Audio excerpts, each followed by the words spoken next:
friends! Welcome to this episode of Yarnyheart Fiber Art.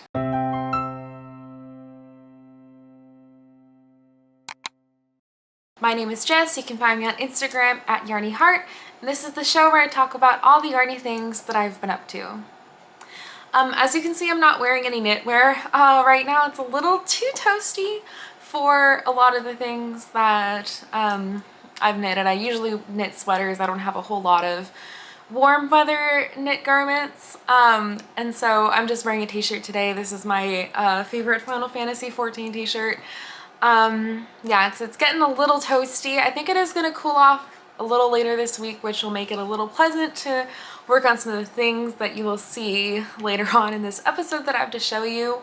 But yeah, today is just a little toasty.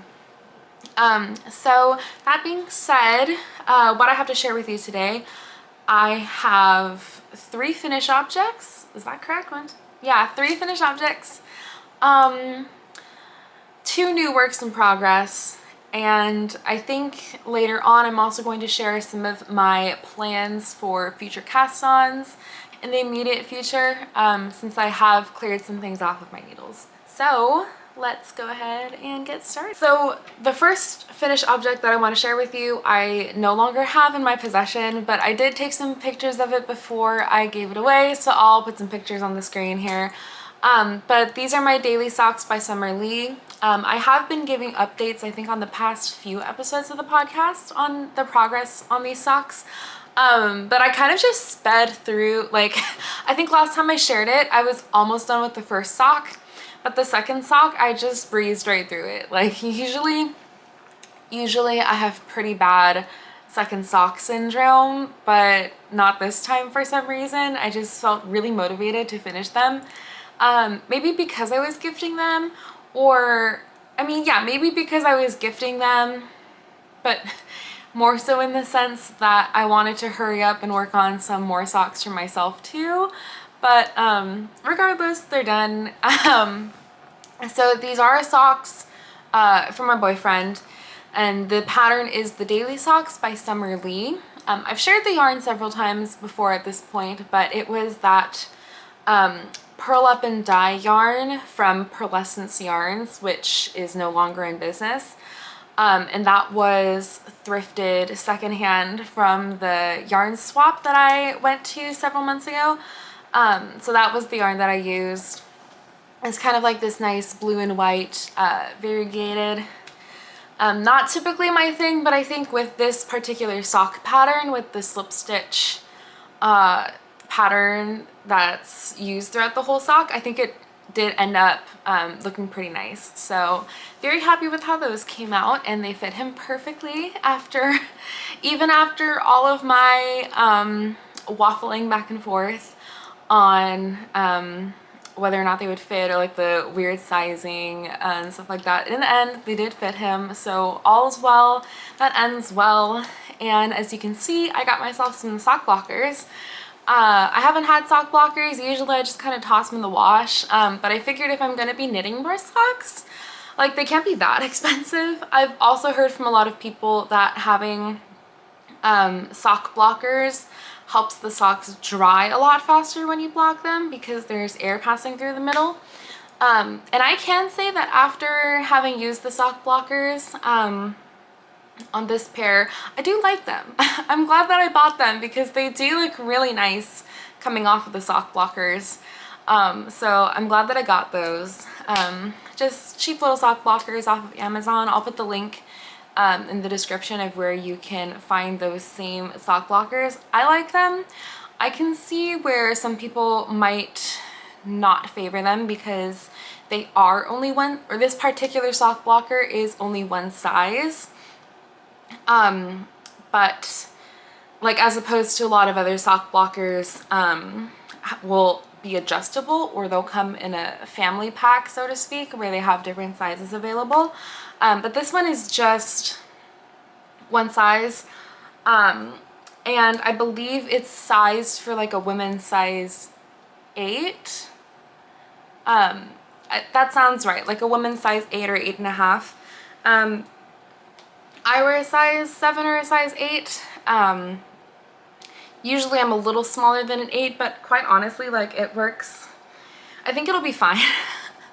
One thing that was convenient is that my boyfriend's socks or shoe size is not too like extravagantly larger than mine is. So as long as I knit it a little roomy for the sock blocker, the same sock blocker can get the job done for both of us. So I think for myself, this particular sock blocker was a good investment. And I totally did not mean at all to spend this much time talking about my new sock blockers, but I don't know, I'm just happy I have them. So you'll probably be seeing those more in the future, especially when I'm knitting my own socks and I can have a nice sock blocker to display them on when I share them with you. So that's my daily socks by Summerlee. And my next finish, it's kind of funny because I think with the exception of maybe like one project from last time, and last episode was all whips. This episode, I think with a few exceptions, is like a complete turnover of projects from the last episode. So it's kind of funny. Yeah, so my next finished object is my glint vest by Irene Lynn, and it's still damp from blocking, which is why I don't have it on right now. But let me try and get this. Okay, let's try and get that angle right because it looks pretty top heavy at this angle right now. But this is my glint vest by Irene Lynn, and I have been working on this for a little bit now at this point. I've talked about it in its various states of progress. Last episode, this and my tolsta tee were pretty much at the same amount of progress almost. Like I believe I was past the sleeve split, or this doesn't have sleeves, but you know, past the armhole split on both of them. I'm pretty sure that's where I was last episode when I shared my progress. And I had also said, oh, I don't think I'm gonna make much more progress on this vest because I see the days getting hotter and I see a lot of warmer weather coming up. But I got kind of lucky in a sense because we did have a cold snap here a little while ago, and that was the perfect window of time for me to make some great progress on my glint vest. And so I kind of chugged through the rest of the body during that cold snap, and then I really just had ribbing to do, or ribbing left to do when it did start heating up a little bit again. And at that point, I was so close to being done that I was just like, you know, I'll just be hot. I'll be a little toasty, but I'll just power through it. It's just the ribbing and then I'm done. So sweated it out and now it's complete. And I literally finished this last night, which is why it's still damp. But it's really pretty. I'm so happy with the way that it turned out. So I guess first the yarn that I was using, I shared several times, but I was using Isair silk mohair in the color number 69, and then I was using La Bien Aimée Merino DK in the colorway Lannister, and I had 3 skeins of each of those. When I bought it and when I paired it with this pattern, I was concerned about running out of yarn. Luckily the pattern, one of the sample photos is like a 0 to 3 centimeters of positive ease, and then one of the sample photos was like more oversized than that. And so I did pick the size that put me in that 0 to 3 range. So regardless, like I'm not gonna have negative ease, and it will still fit as intended, at least for one of the samples. But I have like half of a skein of each the mohair and the merino left. So I don't know why this keeps happening, because if you remember, this also happened with my Minori pullover. I had that one, I had like 2.5 skeins, I think, of leftover yarn. And so I don't know if I'm just trying to be like, I don't know if I'm being overly cautious or like what it is, but yeah, I keep ending up with, you know, with a sizable amount of leftover yarn, which I suppose it is. It's definitely preferable to running out of yarn. I would much rather have too much yarn than not enough yarn.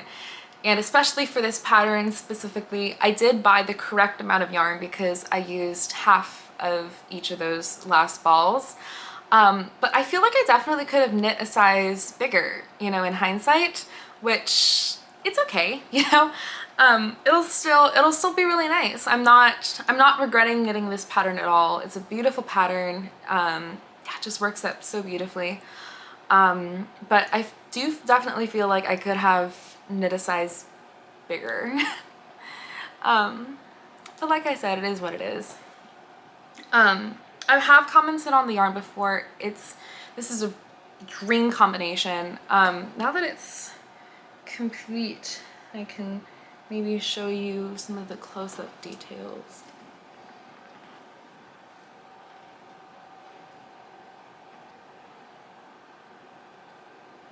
I feel like it's coming out on the camera like way brighter than it actually is in here. I did forget to mention I am filming this at night, and so I was hoping that the lighting wouldn't be an issue, but it seems like it's doing okay. What is an issue is my hair.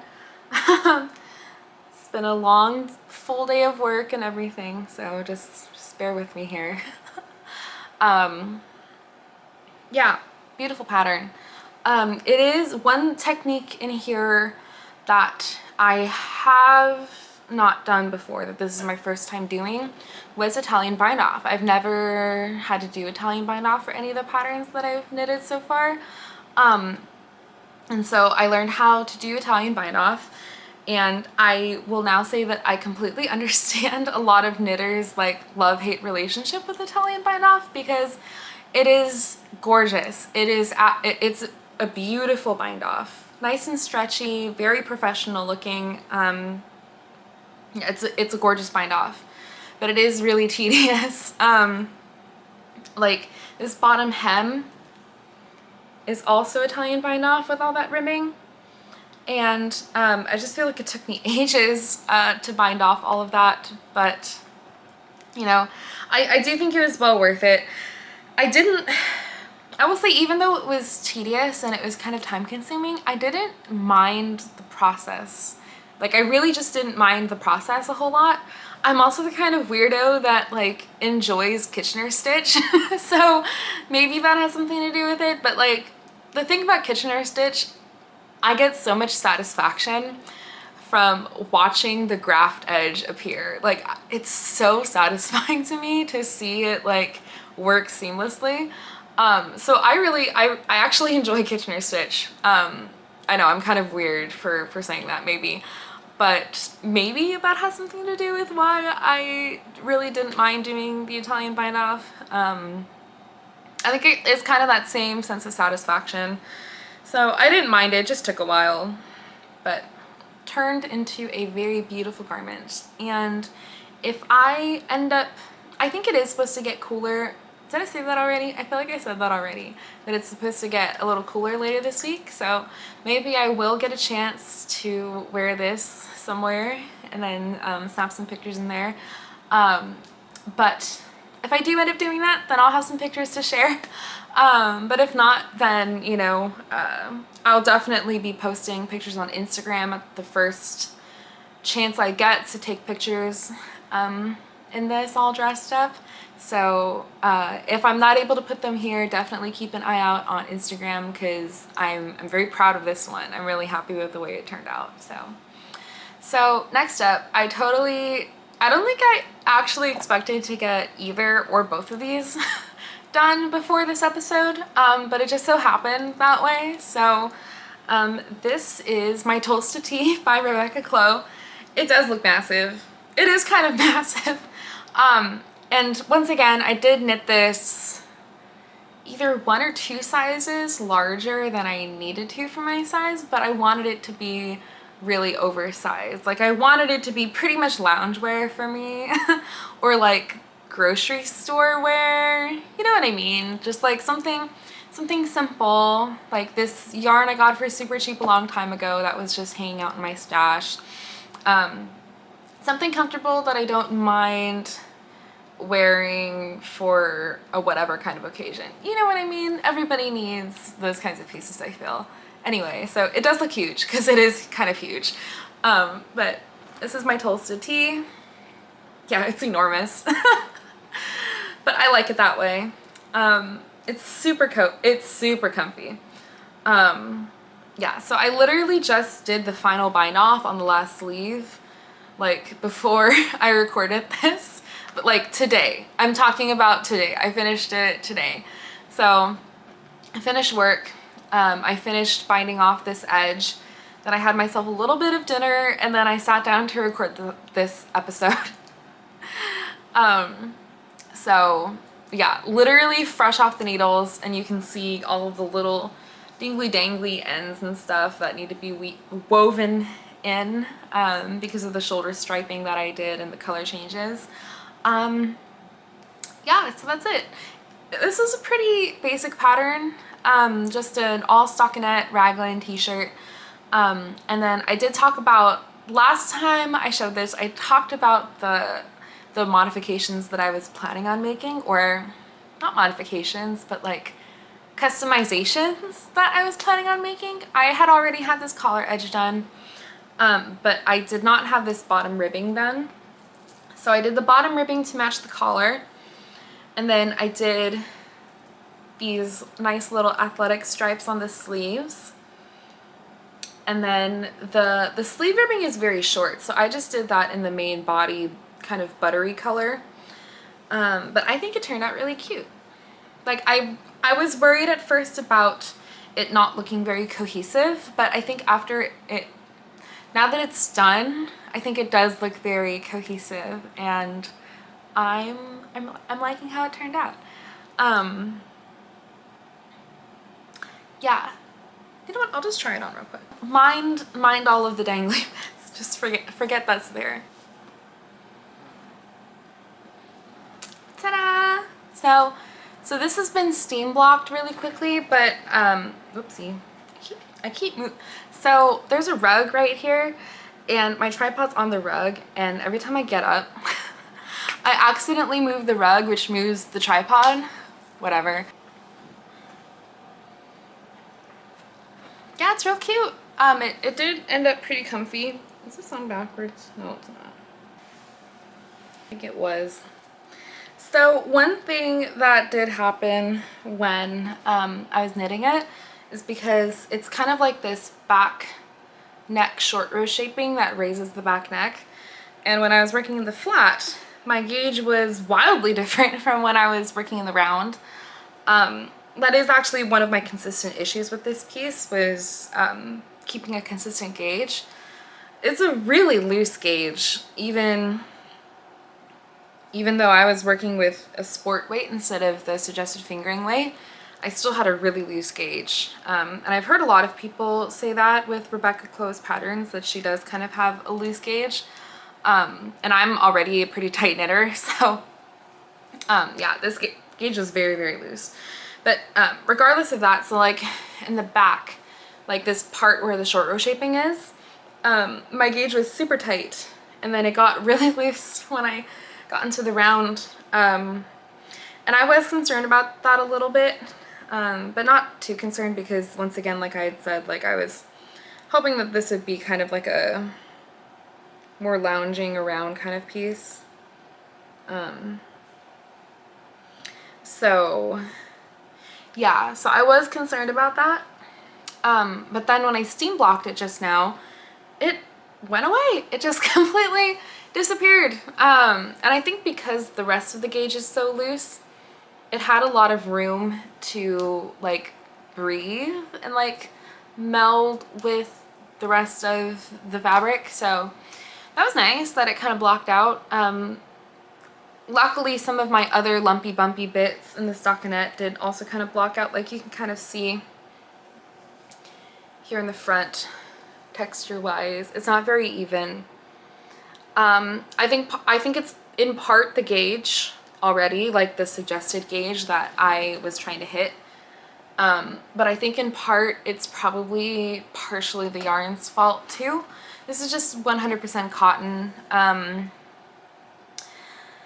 gonna be honest, I did not have a great experience working with it. I said in the last episode that I thought it was just the all stockinette, but I don't think that's true. I think it was just the yarn. I think it was just the yarn that I was not enjoying the process of knitting.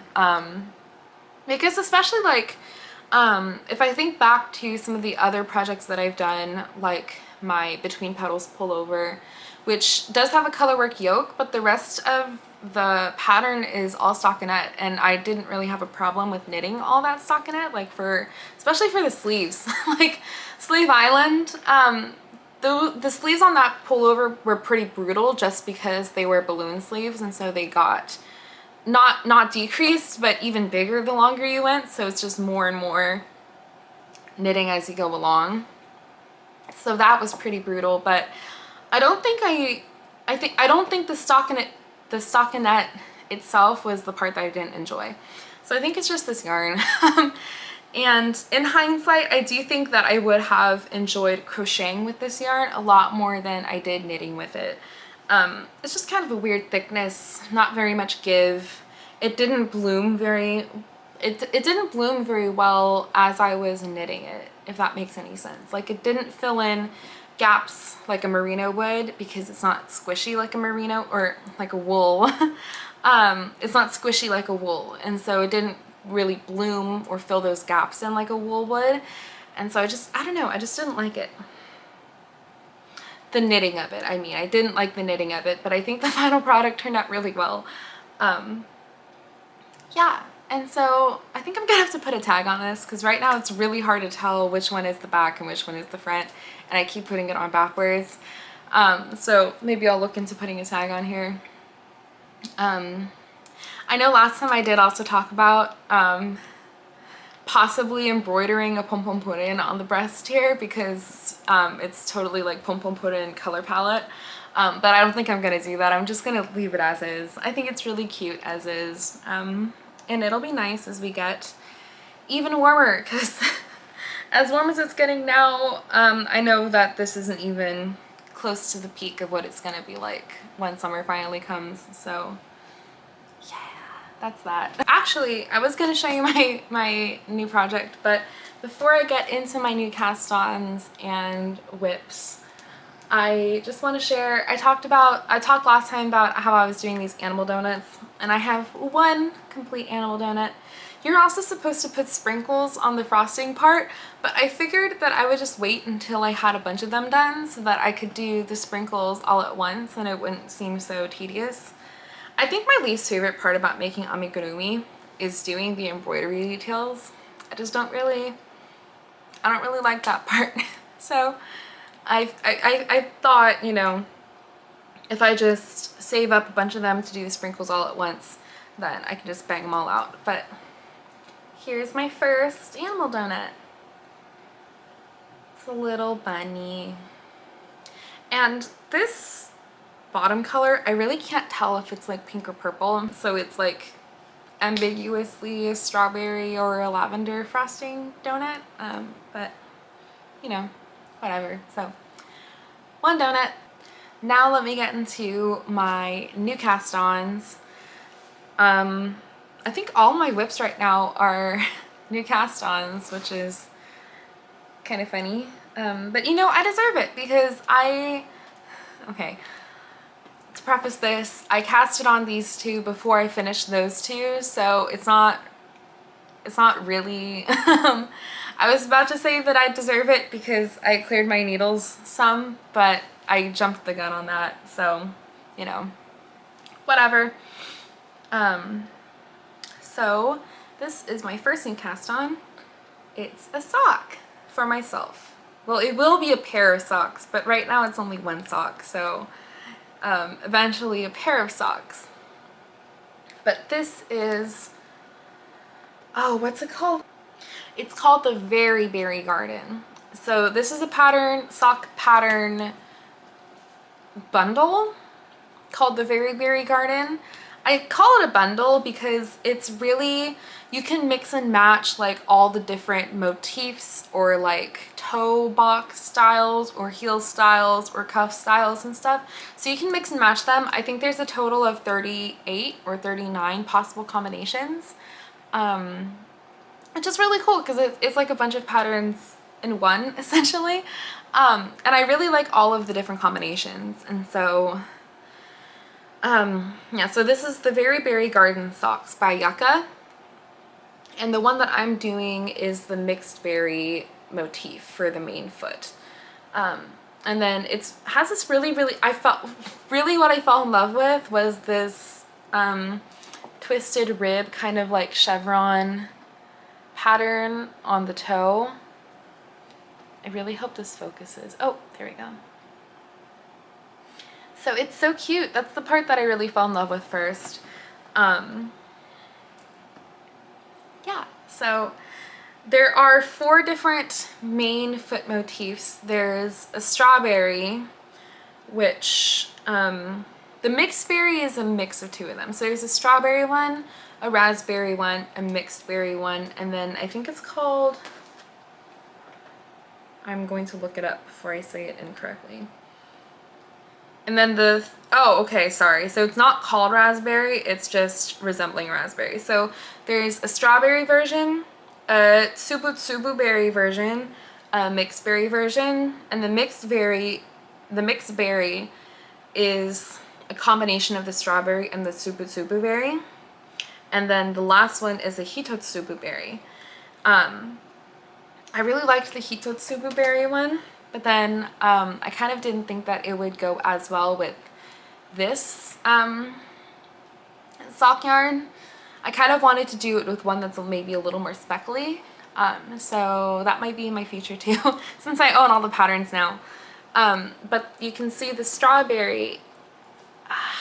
Can you see it? So I don't know how well the stitch definition will come up, but you will see that there's some in here that are like one cluster down the middle kind of motif, and then there's one that's like a seed stitch like kind of motif. So the seed stitch one, if you do that for the whole sock, then that's the tsubu berry, and then this cluster one, if you do that for the whole sock, that's the strawberry, and then the one that's a combination of both is the mixed berry. So it's going super well so far. I mean, as you can see, I've just been kind of cruising through this. I've also been having some day trips, some long office days, so that's given me a little bit of time to work on these too. Yeah, so just toe up socks. I think it's just a regular heel flap and gusset kind of heel. And yeah, so the yarn that I'm using is some of the yarn from my Bay Area yarn crawl trip. This is Sugar Daddy by Seismic Yarns, which I got from Firebird in San Francisco. And this Sugar Daddy colorway is a colorway that is exclusive to that local yarn store. So, and I thought it was really cute. It's super pinky. Come on. So it's super pinky. It's got hints of orange, like it's got orange speckles in there. It's got a couple black speckles in there. The base is kind of like this strawberry pink, but then there's also like red and hot pink flecks in there too. So it is a speckled yarn, but it's kind of like very much more speckled. And I think I would want to do that hitotsubu pattern with a speckled yarn that is like a little less dense of speckles, because like you can see particularly on the back of the foot here where it's just stockinette, you can see how much it's kind of like flashing a little bit. And I know I've talked before about how I don't usually like it when a yarn flashes, but I think this one has enough speckling and like variation that I don't mind it so much. I think it's pretty cute. So that's my Very Berry garden socks. So my next and last work in progress that I have to share with you today is a pattern test by Hazy Moon. And I've tested for Rye before, which was my moonlight skirt from several episodes ago now. I think I did that one over the summer. So it has, oh my gosh, so it's been I think a year since I last tested for rye. But the pattern that I'm testing right now is a combination pattern called the false. So it's either a vest pullover or not a pullover. So it's either a vest or a full length, full sleeve pullover. The vest is called the fall snow vest and the sweater version is called the snowfall vest. But I believe it will be part of the same pattern when it releases. And I originally signed up to test the fall snow vest because that's the one that I really fell in love with when she first posted like the very first pictures of her working on it like many months ago. I loved it. It was so cute, and it was a really cute pullover vest with open sides, and then it had side ties that you tie into ribbons on to close it up. And she was like so ahead of the trend because those vests are so in now, and they were so in like in the fall, winter, and they're still so in like now that it's spring, especially for some people who live in a little bit of colder climates where spring is actually still cold. I know that style has been very popular. And so I originally signed up to test that version, the vest version. And I signed up as a size extra large just based on my bust size. It's usually the size that I knit in graded patterns is a larger extra large. But then when I got into the pattern test, she really needed one of the extra large testers to agree to do the sweater pattern because I think all of us signed up for the vest. And kind of looking around at the crowd of like who else is in the testing group, a lot of them were newer knitters. A lot of them hadn't even done cables before. And so I kind of put on my big sister pants and I was like, okay, realistically, I could probably get it done the fastest out of the rest of the testers in my size range here. So not to like toot my own horn or anything, but you guys have watched me whip out full body cable sweaters in like a month or less. So just realistically speaking here, you know, I probably could get it done. So I put my name down and I signed up for testing the full sweater pattern. I think I am going to crop it a little bit, but it's also going to be dependent on how much yarn I have left because it is a pattern test. You know, the yarn amounts aren't going to be completely accurate, and so I'm just planning on using whatever I have ordered, and I've already portioned it out to like ration my yarn usage for different parts. So that's that. We'll see how short it ends up being. So it is bottom up and seamed. So you do the front panel back and forth and then the back panel back and forth. And then you seam up the sides, and then I believe you pick up stitches for the sleeve and then knit the sleeve down, which is a pretty standard bottom up sweater construction. It's got some really, the star of the show are these huge chunky cables that are all over the pattern. Oh my gosh, my swatch just fell on the floor. I swatched. This is my proof that I swatched. I swatched a nice big swatch, okay? So if I have any gauge problems, I swatched. There's evidence, video evidence. So here is what I have so far. And I know it's not much because it's been warm, and I can't even make the excuse that it's been warm. I wanted to get those two projects done. So now I'm gonna have more focus on this. But the testing window is pretty long. I don't think it's not due until August. So I have quite a bit of time, and this is working up really fast because it is knit with bulky weight yarn. So it's knitting up pretty dang fast. It's bulky weight yarn. I think this is a size 10. I think this is a size 10. Yeah, so this is a size 10 needle, bulky weight yarn, so it's going quickly. But it's got these beautiful chunky cables all over. One interesting thing about this pattern compared to other cable sweater patterns that I've knitted is that each size grade, because usually when I knit a cable sweater, the size grading is done by adding space either at the underarm or in between cables possibly, but usually it's somewhere outside of the cable chart as a whole. It's like at the underarm or something like that, where they add the extra size or add the extra fabric for larger sizes. It's been a long day, cut me some slack. But one interesting thing about this pattern is that the grading is done with the cables themselves. And so a smaller size will have a smaller amount of stitches, like in this cable here. Because like these here are now 4x4, but in a smaller size they'd be like 2x2 or something like that. But it does make these two middle cables, which are the chunkier ones, in my size, the extra large, there are 7x7 crossover, which is huge. Like, this is a heave-ho ass cable. Like, every time I get to a cable row with this middle cable, which it's like, I'm not gonna give away the rest of the pattern, but like it's, you know, you can see how often it crosses, but every time I do it, I'm like, I feel like I'm heaving the stitches over on my cable needle. Yeah, it's, like I said, each time I have to do it, it feels like heave-ho to get them to cross over. But I think it's really cute.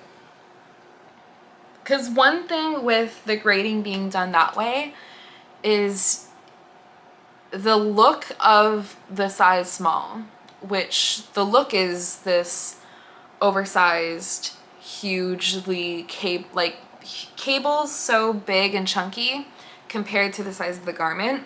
That's the look of the size small. And so I think it's really cool if this all works out.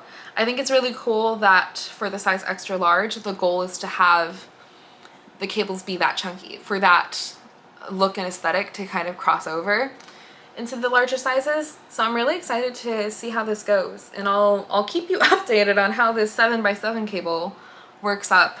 Because I mean, I've done a couple of them so far. I've done what, 2? I think I've done 2. Yeah, I've done 2. And this is what it looks like so far.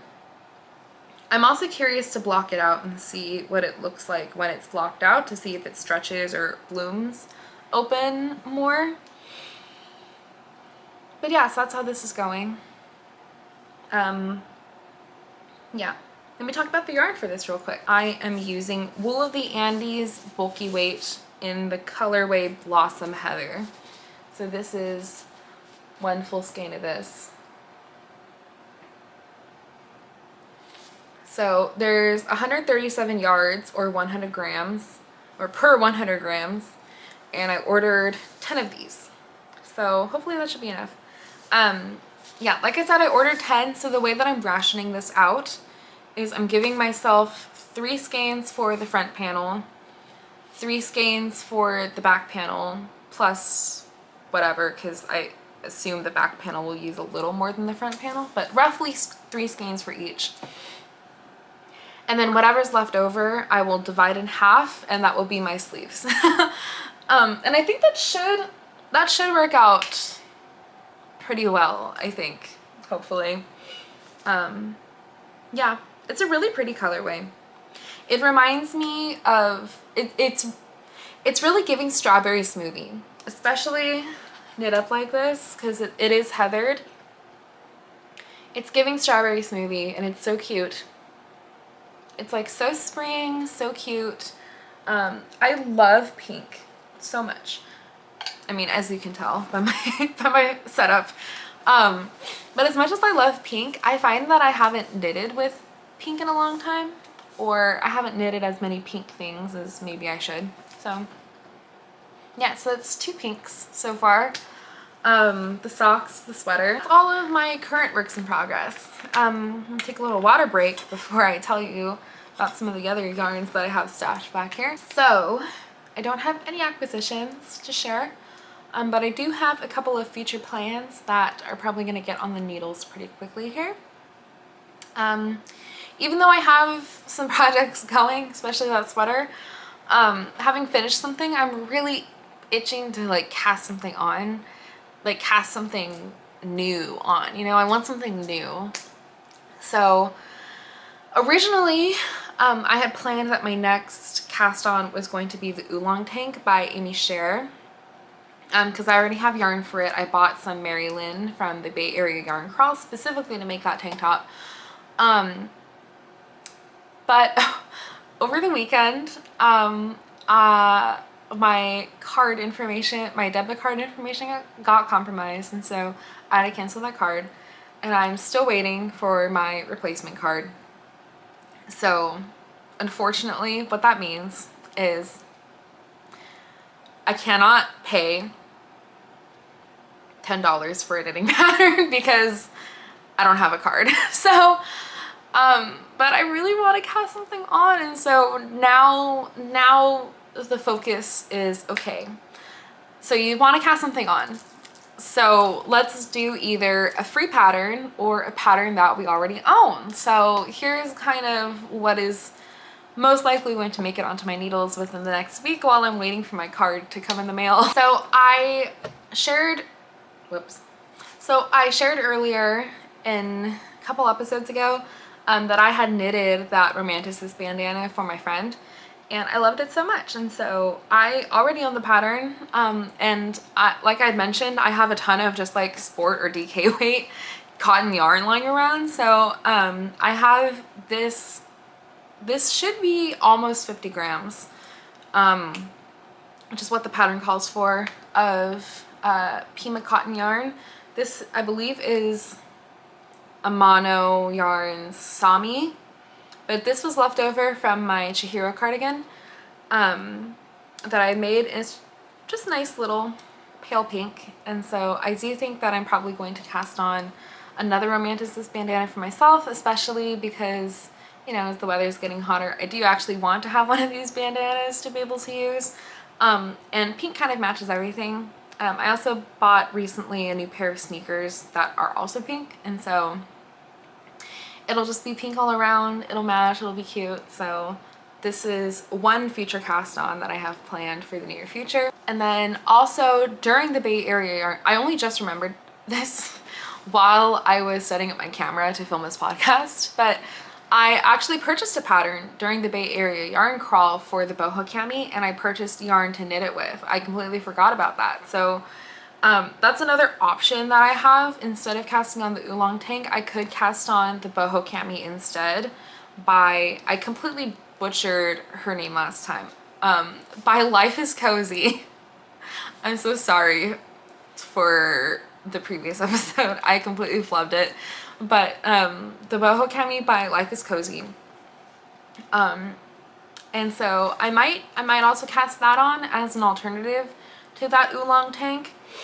And I think it would also be nice for me to, because I love my winter knits, I can't let them go, but I think it might be nice for me to have like one warm weather knit and one cold weather knit going concurrently, you know, so that I can switch it up whenever the mood strikes me.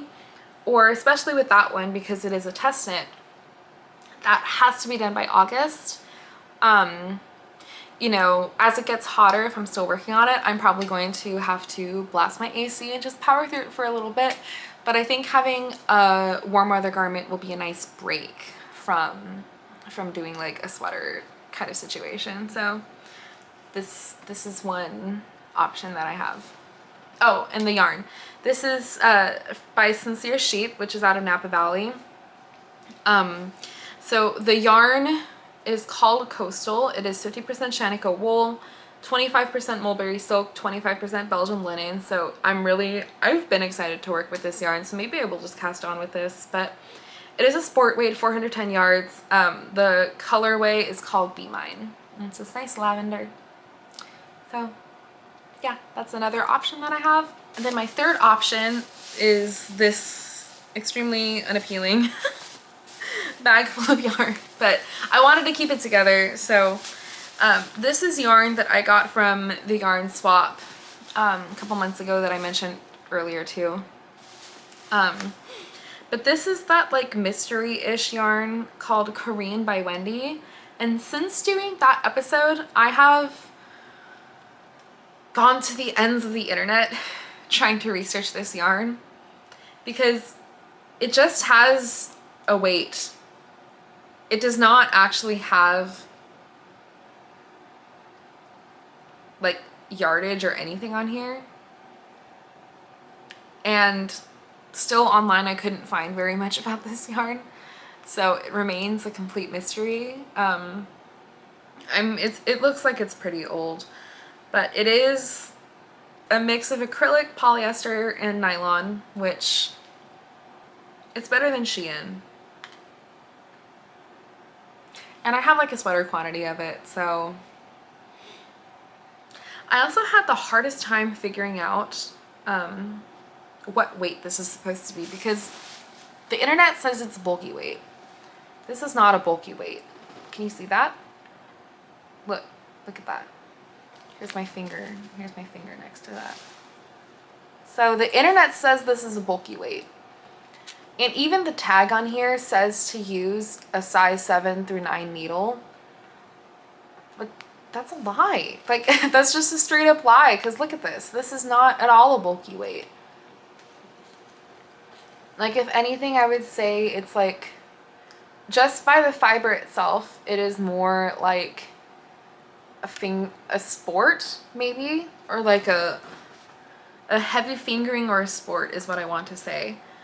And like, yes, it does have a lot of, it has a lot of fuzz to it, I will say, but I don't think that's enough to make it a bulky weight, and especially compared to this, which is an actual bulky weight. I don't know, it just, there's no way. There's just no way, because, so this is 100 grams, 100 gram skein. This is a 50 gram skein. And you can see how much more yarn there is in this, even than this 100 gram skein. So if you know anything about this yarn, because it's been confounding me for so long, it's called Corrine by Wendy. And like, I know Wendy, I even searched their site. It just says that it's discontinued and doesn't have any additional information about this yarn. So if you know anything about this yarn, come on. So if you know anything about this yarn at all, please let me know. Please let me know in the comments, because I'm just so confused. I'm just confused. I have 5.5. Now 1, 2, 3, 4. Oh, 4.5. Right? I thought I had 5. Did I drop one? I don't think so. So I have 4.5 of these, which is certainly enough to do something with. The only problem is I have no idea how much yarn is in here, so I'm just going by weight alone, which is a little scary, but you know, it's fine. But what I have had in my Ravelry favorites for a while is this free pattern by Drops, for like this kind of open gauge lace and cables cardigan, fuzzy cardigan kind of number. And the sample is knit with Drops Kid Silk held double to make it a fingering weight. But I figure that this might be equivalent to like 2 mohairs held together to make a fingering weight. So even if my gauge is slightly off, and I'm gonna swatch of course, but even if my gauge is slightly off, I think I could make it work and make that pattern with this yarn. Like if anything, I could crop it or crop the sleeves or something. But I think I'm gonna make that with this yarn, because one thing that I had said earlier was in regards to some of my lace crochet cardigans that I have, that I want more of those for like cold summer nights or like cooler spring days, or even to carry me into the fall. And so I think having like an open gauge kind of fuzzy cardigan like that, I think it would have a good place in my wardrobe, and especially one that's like that color of pink. So yeah, so I think that's all I had to share with you. Some finished objects, some new cast-ons, some new plans for new cast-ons, a complete changing of the guard here at Yarnyheart Fiber Art. But I think after all that, that's all I had to share. Thank you so much for spending time with me today. If you like what I'm doing here, please give this video a like. Consider subscribing to my channel. It helps me out so much more than you know. You can also follow me on Instagram for more updates. I know it's been a little bit dead there lately. I've had a lot of stuff going on. Sometimes I forget that Instagram exists, but I do often post my finished objects when I finish them. They're posted first to Instagram most of the time. That did not happen this time because I finished all my things right before filming this episode. But yeah, follow me on Instagram for more updates in between these podcasts. So until next time, take care and I'll see you soon. Bye!